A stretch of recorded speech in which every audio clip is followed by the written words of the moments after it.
Hello students, welcome to you at easily English solution and easy way of learning. हम लोग पढ़ रहे हैं the making of global world CBSE class 10 history का ये chapter. और इसका एक और दो वीडियो हमने बना दिया है और उसको अपलोड किया हुआ है चैनल पर। उसको आप देख लेंगे। उसके लिए लिंक मैं इस वीडियो के डिस्क्रिप्शन में दे रहा हूँ।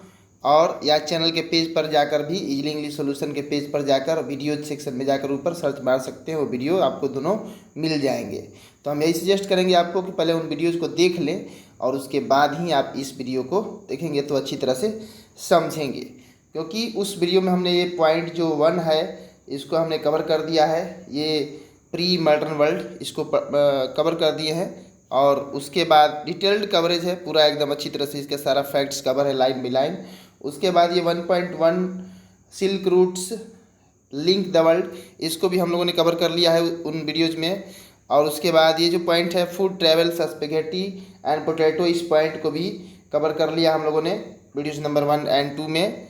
और उसके बाद आगे हम लोग ये 1.3 है कन्क्वेस्ट डिजीज एंड ट्रेड, ये भी पॉइंट कवर्ड है उस वीडियो में। तो ये सब ज़रूर देख लेंगे आप। आपके एग्ज़ाम पॉइंट ऑफ व्यू से बहुत ही इंपॉर्टेंट ये सब ये चैप्टर भी है और ये फैक्ट्स भी हैं बोर्ड के लिए। खास करके बहुत ज़्यादा क्वेश्चन प्रीवियस ईयर में इसमें से पूछा हुआ है, क्योंकि लेंथी चैप्टर है, लंबा चैप्टर है, बहुत सारे क्वेश्चन बनते हैं इसमें से। और ये जो 2 पॉइंट है द 19th सेंचुरी 1815 टू 1914, ये भी पॉइंट हमने कवर कर लिया है उन वीडियोज़ में। तो उनको ज़रूर देखेंगे आप, उसके बाद इस वीडियो को देखेंगे। और ये जो है 2.1 a world economy take shapes, ये तो बहुत ही मज़ेदार और इम्पोर्टेंट टॉपिक है, बेहतरीन। इसमें बहुत सारी जानकारियाँ हैं किस तरह से एक वर्ल्ड इकोनॉमी यानी ग्लोबल इकोनॉमी, वैश्विक स्तर की अर्थव्यवस्था जो है बनी, ये बहुत ही इम्पोर्टेंट है। और कैसे कैसे बना, बहुत कुछ मतलब नॉलेज भी आप गेन करेंगे। खास करके मॉडर्न वर्ल्ड के बारे में, मॉडर्न इकोनॉमी के बारे में। आपका जो बहुत बार ऐसा होता होगा कि आपके मन में ऐसा सवाल आता होगा कि कैसे ये सब हुआ, इतना कुछ ग्लोबलाइज हुआ, कैसे जो है पूरे वर्ल्ड का इकोनॉमी जो है एक दूसरे से इंटरकनेक्ट हुआ।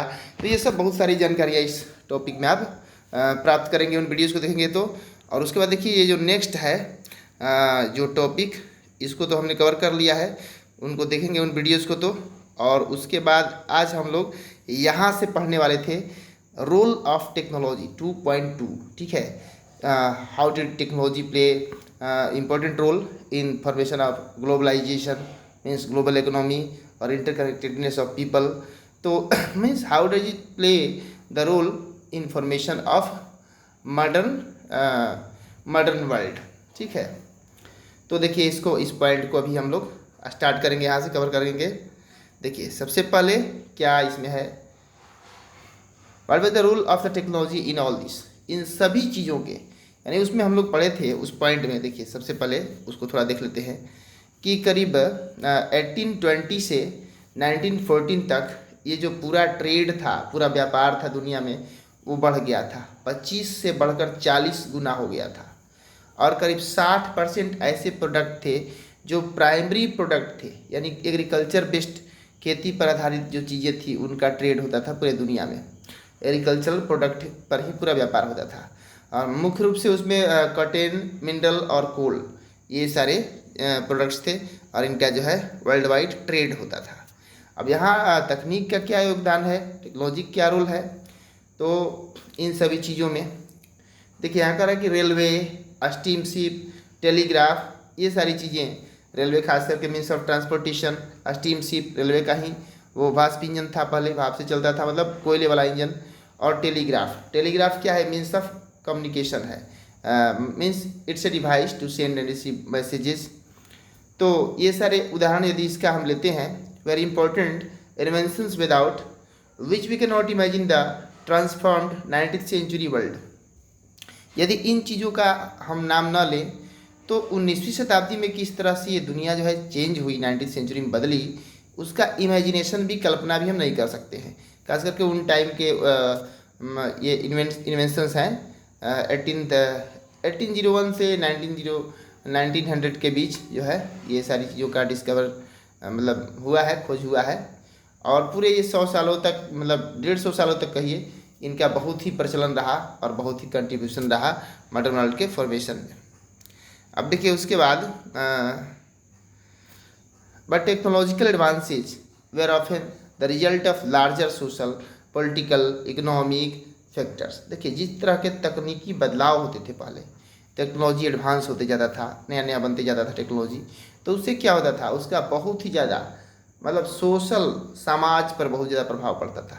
आज देखिए, आज मोबाइल है, फ़ोन है, सोशल स्टेटस लोगों का हाई हो गया है, मतलब लोगों को इफेक्ट इन्फ्लुएंस किया है। और इसके माध्यम से, जैसे अभी हम वीडियो ही बना रहे हैं तो मोबाइल के माध्यम से बना ले रहे हैं और आप तक पहुंच जा रहा है, तो सोशली इम्पैक्ट, एजुकेशनली इम्पैक्ट हुआ। ऐसे ही कोई भी टेक्नोलॉजी आता है तो सोसाइटी को जरूर जो है इन्फ्लुएंस करता है। तो उस टाइम भी टेक्नोलॉजी इन्फ्लुएंस किया, राजनीति को भी प्रभावित किया, इकोनॉमी को भी प्रभावित किया, अर्थव्यवस्था को, पॉलिटी को। For example colonization stimulated new investment and improvements in transport. Faster railways, higher wagons, and larger ships helped move food more cheaply and quickly from far away farms to final markets. देखिए ये चीज़ हम लोग पढ़े थे पिछले point में कि किस प्रकार से अब जब फार्म हाउस बड़े बड़े बनाए जाने लगे और दुनिया के दूसरे देशों में से, जैसे कि कनाडा से पढ़े थे आप, अमेरिका से पढ़े थे, ऑस्ट्रेलिया से पढ़े थे, तो इन जगहों से जो है फूड ग्रेन्स का जो है एक्सपोर्ट होने लगा इंग्लैंड में। और इंग्लैंड में किस तरह से खेती बंद हो गया था, कोरोना वाली बात पढ़े होंगे आप। तो वहाँ से इन सभी चीज़ों को भेजने के लिए फास्टेस्ट मीन्स ऑफ कम्युनिकेशन की आवश्यकता पड़ी। तेज़ गति से चलने वाली वाहनों की ज़रूरत पड़ी। खास करके भारत से भी कपास ले जाते थे, कोयला ले जाते थे अंग्रेज लोग, या अमेरिका से, अफ्रीका से ले जाते थे। तो इसके लिए उन लोगों ने मतलब इन्वेंशन करने की आवश्यकता पड़ी ही कोलोनाइजेशन पीरियड में, कि कोई ऐसा फास्टेस्ट मीन्स ऑफ कम्युनिकेशन को हम जो है इन्वेंट करें। तो इसके लिए रेलवेज़ भी थोड़ा फास्ट किया गया रेलवेज़ को, और उसमें इम्प्रूवमेंट होता गया, और छोटे छोटे नाव बनाए गए, शिप्स बनाए गए, और ये खास करके सबसे सस्ता और सबसे तेज़ गति से जाने वाले जो था, ऐसे बनाए गए मतलब मीन्स ऑफ ट्रांसपोर्टेशन, जिससे फाइनल मार्केट तक, जहाँ से कि लोगों को ख़रीदना है वहाँ तक पहुँचाया जा सके आसानी से चीज़ों को। Trade in meat offers a good example of this connected process. देखिए अब यहाँ पे एक उदाहरण के द्वारा समझाया हुआ है कि किस प्रकार से जो मीट का व्यापार था उसने इस प्रक्रिया में पूरी दुनिया को जोड़ा। Till 1870s animals were shipped live from America to Europe and then slaughtered when they arrived there। करें कि 1870 तक जो जानवर थे, अमेरिका से जानवर लाए जाते थे, जिंदा जानवर, यूरोप में, और यूरोप में लाकर उन जानवरों को काटा जाता था, मतलब खाने के लिए, उनका मांस गोश्त खाने के लिए। But live animals took up a lot of sheep space. Many also died in voyage, fell ill, lost weight और become unfit to eat। देखिए लेकिन जिंदा जानवर लाने में दिक्कत क्या होता था वहाँ से, कि बहुत सारे जानवर जो है वो जहाज़ पर ही, या तो जिंदा जानवर आते थे तो जहाज़ पे बहुत ज़्यादा स्पेस छेकते थे, जगह छेकते थे, मतलब एक खेप में बहुत कम ही जानवर, कम ही मीट आ पाता था। बहुत सारे तो समुद्री यात्रा, वॉयज माने होता है, तो समुद्री यात्रा के दौरान मर जाते थे जानवर, बहुत सारे बीमार पड़ जाते थे, बहुत सारे अपना वजन खो देते थे। तो चला मान लीजिए 1000 kg मीट वाले जानवर यहाँ से आकर के जो है उसका हो गया 800 kg या 900 kg वजन हो गया, क्योंकि वो बीमार पड़ जाते थे, अनफिट हो जाते थे, खाने लायक कितना नहीं रहते थे। तो समुद्री यात्रा लंबा कीजिएगा तो आदमी का भी हेल्थ जो है इफेक्टेड होता है, जानवरों का भी। तो meat was hence an expensive luxury beyond the reach of the European poor. खास करके मीट का भाव क्या हो जाता था, महंगा हो जाता था आते आते यूएस से यूरोप में, और यूरोप के जो गरीब लोग थे वो मीट को एफोर्ड नहीं कर पाते थे, क्योंकि हाई प्राइस हो जाता था। High prices in turn kept demand and production down until the development of new technology, namely refrigerated ship, which enabled the transport of perishable foods over long distances। देखिए अब क्या है कि मीट का बहुत ही ज़्यादा प्राइस बढ़ा हुआ रहता था, डिमांड भी बहुत ज़्यादा होता था। तब तक ऐसा रहा जब तक कि एक नया तकनीक का विकास नहीं हो पाया। वो न्यू टेक्नोलॉजी क्या था, रेफ्रिजरेटेड शिप, ऐसा शिप, ऐसा पानी वाला जहाज़ जिसमें रेफ्रिजरेशन सिस्टम लगा हो, मतलब फ्रीज लगा हो। अब उससे क्या होगा, ट्रांसपोर्ट, उससे ये होगा कि भोजन जो है लंबा दूरी तक जाएगा और वो ख़राब भी नहीं होगा, फ्रिज में आज भी सामान रखते हैं, लंबे समय तक ठीक रहता है। Now animals were slaughtered for food at the starting point in America, Australia और New Zealand and then transported to Europe as frozen meat. देखिए तो अब क्या हुआ, जैसे जिंदा जानवर आते थे, अब जिंदा नहीं, वहीं पर जानवरों को जान से मार दिया जाता था और मांस जो है वहाँ से, मीट जो है उनका स्लॉटर्ड हाउस में काट करके और स्टार्टिंग पॉइंट से ही लोड करके लाया जाता था। तो वो ज़्यादा जगह नहीं छींकता था, कम जगह छींकता था, और जितना केजी मीट चला उतना ही केजी रह पाता था। अब बिना रेफ्रिजरेशन सिस्टम नहीं रहता तो सड़ जाता, सब खराब हो जाता। तो रेफ्रिजरेशन सिस्टम से ये फ़ायदा हुआ। देखिए अमेरिका, ऑस्ट्रेलिया, न्यूजीलैंड से मांस जो है आता था वहाँ यूरोप में, और उसके बाद फ्रोजन मीट मतलब ठंडा किया meat. This reduced shipping cost and lowered meat prices in Europe. इससे क्या हुआ, शिपिंग का कॉस्ट घट गया, मतलब जो भाड़ा था वो कम पड़ गया। 1000 केजी मीट ले आए थे, 1000 ही केजी ही हुआ, एक खेप में आ गया। अब पहले क्या होता था, लॉस जाता था, 1000 केजी लाए तो 500 केजी आया यहाँ पर, तो भाव बढ़ा देगा व्यापारी, तो फायदा से मतलब घाटा टॉलरेट नहीं करेगा, सहेगा नहीं, उसका भी उसी पर कॉस्ट रखता था, तो यहाँ महंगा होता था आते आते। और ऐसे क्या हो गया कि प्राइस जो है डाउन हो गया यूरोप में, तो प्राइस डाउन होने लगा यूरोप में मीट का। Poor in Europe could now consume a more varied diet. अब गरीबों को भी जो है मीट मिलने लगा खाने के लिए सस्ते दाम में, और उनको भी भोजन में एक मतलब आइटम बढ़ा। To the earlier monotony of bread and potatoes many though not all could now add meat. तो पुराने समय में, उस समय में क्या हुआ कि बहुत सारे लोग जो पहले ब्रेड खाते थे, आलू खाते थे, अब वो मांस को अपने भोजन में ऐड कर लिए।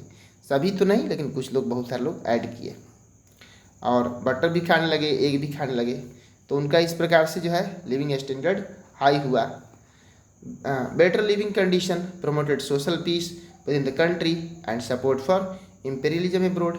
और अच्छा उनका जब जीवन हो गया, मतलब स्टैंडर्ड ऑफ लिविंग अच्छा हुआ, अच्छा भोजन मिलने लगा सबको, तो समाज में शांति रहने लगा, क्योंकि भोजन के लिए भी यूरोप में मारामारी होता था, क्योंकि भोजन की बहुत कमी होती थी।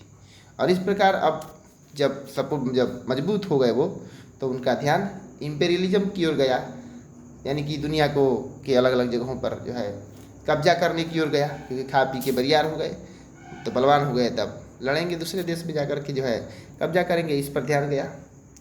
अब देखिए 2.3 यहाँ लेट 19th सेंचुरी कॉलोनियलिज्म, मतलब इसमें क्या है कि 19वीं शताब्दी के लास्ट हाफ कहिए, मतलब उसके अंतिम समय में किस प्रकार से जो है कॉलोनियलिज्म यानी कि साम्राज्यवाद की स्थापना हुई, एक दूसरे देशों को गुलाम बनाया गया, ये चीज़ बता रहा है।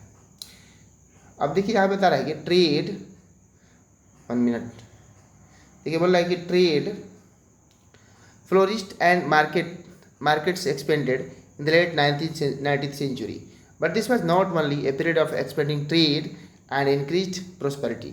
देखिए क्या हुआ कि व्यापार बहुत ही ज़्यादा फ्लोरिश हो गया, बढ़ गया, और मार्केट भी बहुत विस्तृत हो गए, व्यापार बाजार भी खूब फैल गए 19वीं शताब्दी के अंत तक। और लेकिन इससे क्या हुआ, यह पीरियड जो है सिर्फ व्यापार के बढ़ने का ही समय नहीं था, इससे प्रोस्पेरिटी भी बढ़ा, लोगों का धन संपदा भी खूब बढ़ा, ज़्यादा व्यापार बढ़ा, ज़्यादा लोग कमाए, धनी हुए। It is important to realise that there was a darker side to this process. अब यहाँ यह भी महसूस करने की बात है कि सब चीज़ तो बढ़ा, व्यापार बढ़ा, एक देश से दूसरे देश आए गए सभी, तो व्यापार कई देशों के बीच में बढ़ गया, लेकिन इसका एक गंदा पक्ष भी, मतलब एक अंधेरा पक्ष है, मतलब खराब एक हुआ है इसके साथ। देश तो कनेक्ट हुए एक दूसरे से, लेकिन बहुत सारे देशों को उसका बुरा खामियाजा भुगतना पड़ा। अब ये चीज़ भी हमें ध्यान में रखना चाहिए। कैसे? In many parts of the world the expansion of trade and closer relationship with the world economy also mean the loss of freedom and livelihood. अब देखिए कह रहा है कि in many parts of the world, दुनिया के अधिकांश भागों में ऐसा हुआ, क्या हुआ भाई, जब एक्सपेंशन ऑफ ट्रेड हुआ, जब व्यापार की बढ़ोतरी हुई, यानी वो देश मान लीजिए अकेला रहता था, अब वो दूसरा देश से जुड़ गया, और दूसरा देश के आदमी वहाँ पर खूब आने लगे, तो आके सामान तो बेचे या यहाँ के सामान खरीद के ले गए, तो लोगों को फ़ायदा तो हुआ, लेकिन क्या हुआ कि उनका अब ध्यान लग गया यहाँ के धन पर, और ज़्यादा मात्रा में आकर के सेना उना ले करके और यहाँ की चीज़ों पर कब्जा भी करने लगे, और मुफ्त में लेकर जाने लगे। यानी इस प्रकार से लोगों की फ्रीडम भी छीनने लगी और लिवलीहुड भी छीनने लगी। अब वो जो यहाँ पे रहेंगे तो क्या करेंगे, इनका आज़ादी को छीनेंगे, सोचेंगे सारे रिसोर्सेज पर हम ही जो है कब्जा कर लें, तो फ्रीडम छिन गया। भारत में कैसा हुआ आप जानते ही हैं। और लिवलीहुड भी छिन जाएगा लोगों को, यहाँ के व्यापार को, यहाँ के रोजगार को मार देंगे। सोचेंगे कि इस पर भी मेरा ही अधिकार हो, हम ही ज़्यादा बेचिए, हम ही ज़्यादा कमाएं, जैसे यहाँ के कपड़ा व्यापारी को कर दिया था भारत के। तो late 19th century European conquest produced many painful economic, social and ecological changes through which the colonized societies were brought into the world economy। देखिए कह रहा है कि जो 19वीं शताब्दी के अंत में जितने भी यूरोपियन कन्क्वेस्ट थे, मतलब यूरोपीय देश जहाँ जहाँ जीत हासिल किए, बहुत सारे दर्दनाक पेनफुल आर्थिक, सामाजिक और इकोलॉजिकल बदलाव किया। मतलब कि आर्थिक तो बदलाव किया, वहाँ का इकोनॉमिक कमज़ोर कर दिया जहाँ कब्जा किया, सामाजिक व्यवस्था बदल दिया, बहुत सारे क्रिश्चियनिटी का प्रचार करवाया, वहाँ के लोगों का कल्चर चेंज किया और अपना भाषा भी पढ़ाया जैसे भारत में आज है, और इकोलॉजिकल चेंज भी किया, जंगल वगैरह भी काटा खूब, रेलवे ट्रैक जो है बिछाने के लिए, और लकड़ियों का काम पड़ता था उनको नाव और जहाज़ बनाने के लिए। तो इस प्रकार इकोलॉजिकल इम्बैलेंस भी किया उन लोगों ने। जानवर को भी मारते थे और उनके जो है दांत और उनके हड्डी वगैरह बेचने के लिए बहुत सारे बाघ को जो है एनिमल पोचिंग किया इंडिया में, जो है 9 में आप पढ़े होंगे। और उसके बाद हाथी वगैरह जितने भी मतलब नष्ट किया सब, जंगलों को भी। तो इससे क्या हुआ, जो कॉलोनाइज्ड सोसाइटी था, जो गुलाम होता था जो समाज, उसको बहुत दिक्कत होता था, और दुनिया के अर्थव्यवस्था पर जो है इस प्रकार बहुत ही अलग तरह का प्रभाव डाला कॉलोनियलिज्म ने, यानी कि जो साम्राज्यवाद ने। यहाँ पे देखिए मैप दिखा रहा है अफ्रीका का। You will see some countries border and state as if they were drawn using a ruler. कह रहा है कि अफ्रीका का जो मैप देखेंगे, हम दिखाएंगे मैप कुछ देर में, तो पहले समझ ले बात को। कह रहा है कि आप देखिएगा कि बहुत सारे अफ्रीका के देशों का जो बॉर्डर है वो स्ट्रेट है, सीधा, मतलब लाइन में ऐसे बॉर्डर है। क्यों है भाई, आप सोचिएगा कि क्या है, रूलर और कंपास का यूज़ करके जो है बनाए गए हैं। Well in fact this was almost how rival European powers in Africa Drew up the border demarcating their respective territories. ऐसा इसलिए हो गया है क्योंकि देखिए अफ्रीका में बहुत सारे यूरोपियन जो पावरफुल कंट्रीज थे वहाँ पर जा कर के देशों पर अपना अपना कब्जा किए थे, चाहे जर्मनी है, फ्रांस है, इटली है, या इंग्लैंड है, ऑस्ट्रिया है, ये सभी जा कर के वहाँ पर अपना अपना कुछ क्षेत्र जीत जीत कर उस पर कब्जा किए हुए थे। तो इसमें क्या किया, ये लोग ही बाउंड्री आपस में खींच लिए कि यहाँ से यहाँ, इधर का तुम्हारा हो गया, इधर का हमारा हो गया, है ना। और भी मन किया तो यहाँ से बाउंड्री खींच लिया, ऐसे हो कर दिया देश को सीधा सीधा बांटने के लिए। और अभी तक वो बाउंड्री जो है वैसे ही रह गए हैं, अपने फ़ायदे के लिए अपने क्षेत्रों का, अपने टेरिटरीज जहाँ जहाँ वो अधिकार किए थे उनके बीच बाउंड्री खींचा, और बाद में चल के वही देश हो गए। In 1885, the big European powers met in Berlin to complete the carving up of Africa between them। देखिए कब किया उन लोगों ने, ये पूछता है, आप ध्यान में रखिएगा, बहुत ही इंपॉर्टेंट ये फैक्ट है कि अफ्रीका के देशों के जो है बाउंड्रीज स्टेट लाइन में क्यों है प्रायः। देखिए 1885 में बड़े बड़े जो यूरोपीय पावरफुल कंट्रीज थे वो जर्मनी की राजधानी बर्लिन में इकट्ठा हुए, और इस प्रकार से ये जो है आपस का बंटवारा वाला काम जो है पूरा किया। आइए थोड़ा मैप को अब देख लेते हैं हम। देखिए अफ्रीका के कुछ कंट्रीज़ का मैप, तो देखिए यहाँ पे आप देखिएगा कि किस प्रकार से स्केल की तरह खींचा हुआ है ये सीधा, और भी इस देश का बाउंड्री देखिए सीधा ऐसे, इसका भी देखिए यहाँ से भी ऐसे है। तो इस तरह तो बहुत कम ही देश में रहता है। देखिए यहाँ से भी इसका बाउंड्री जो है सीधा है, मतलब इस टाइप का, और देशों का देखिएगा टेढ़ा मेढ़ा रहेगा। देखिए यहाँ से इसका सीधा खींचा हुआ है। तो ये ऐसा उन लोगों ने जर्मनी में की राजधानी बर्लिन में उस टाइम जो है बैठ करके किया है। Britain and France made vast additions to their overseas territories in the late 19th century। देखिए यहाँ पे कह रहा है कि जो इंग्लैंड था, ब्रिटेन यानी, और जो फ्रांस था, ये बहुत ही ज़्यादा मात्रा में मतलब वास्ट एडिशन किए थे, बहुत ज़्यादा अपना क्षेत्र जोड़ लिए थे अपने देश में, ओवरसीज से जीतकर, मतलब दूसरे देशों में अपना बहुत ही ज़्यादा क्षेत्रों पर कब्जा कर लिए थे 19वीं शताब्दी के अंतिम तक। Belgium and Germany became new colonial powers. बाद में जाके बेल्जियम और जर्मनी भी नए कॉलोनियल पावर हो गए थे, ये भी देशों पर कब्जा करने लगे थे। US also became a colonial power in the late 1890s। 1890 में, मतलब अंतिम में एकदम 19वीं शताब्दी के, अमेरिका भी क्या किया, कॉलोनाइजेशन करना शुरू किया, दूसरे देशों पर कब्जा करना शुरू किया by taking over some colonies earlier held by Spain. यानी उन कुछ कॉलोनीज को जीत लिया जो पहले स्पेन जीता था उन देशों को, और उनको जो है जीत कर अमेरिका भी कॉलोनियलिज्म में शामिल हो गया। Let us look at one example of the destructive impact of the colonialism on the economy and livelihood of colonised people. तो आइए हम देखते हैं एक ऐसा उदाहरण कि किस प्रकार विनाश किया कॉलोनियलिज्म ने, और इसका दुष्प्रभाव, बुरा प्रभाव क्या रहा कॉलोनियलिज्म का अर्थव्यवस्था पर और लोगों का जीवन पर, मतलब ये जीविकोपार्जन पर, खास करके उन लोगों का जो कॉलोनाइज्ड थे, मतलब जो गुलाम थे लोग, जिन पर ये यूरोपीय देश कब्जा करते थे, उनकी स्थिति क्या होती थी। देखिए यहाँ पे दिखा रहा है ये example. Sir Henry Merton Stanley central Africa का बता रहा है कि वो एक जर्नलिस्ट थे। वो गए वहाँ, उन्होंने न्यूयॉर्क हेराल्ड नामक पत्र, मतलब अखबार में लिखा ना, to find Livingstone a missionary of explorer who had been in Africa for several years. मतलब एक मिशनरी के रूप में अफ्रीका में बहुत दिनों तक वो रहे थे, हाँ, दूसरे यूरोपीय की तरह। और America explorer of the time, America के भी बहुत सारे वहाँ नाविक गए हुए थे। स्टैनले मतलब बंदूक लेके गए थे वहाँ पर। Mobilise local hunters, warriors and labourers to help him. वहाँ के जो लोकल भी बहादुर लोग थे, शिकारी थे और लेबरर थे, उनको जो है अपने साथ शामिल किया। फॉट विथ लोकल ट्राइब्स, और लोकल वहाँ के लोगों से, जंगली लोगों से लड़ा। इन्वेस्टिगेटेड अफ्रीका टेरेन, अफ्रीका के जो क्षेत्र था उसको जो है दौरा किया, नए नए क्षेत्रों की भी जो है खोज किया। एंड मैप डिफरेंट रीजन्स, बहुत सारे क्षेत्रों को जो है मतलब उसमें घूमे। यहाँ मैप का मतलब मैप नहीं बनाया। तो इस प्रकार मतलब उनका बाउंड्री देखे। These explorations help the conquest of Africa. Geographical exploration were not driven by an innocent search for scientific information. They were directly linked to the imperial projects.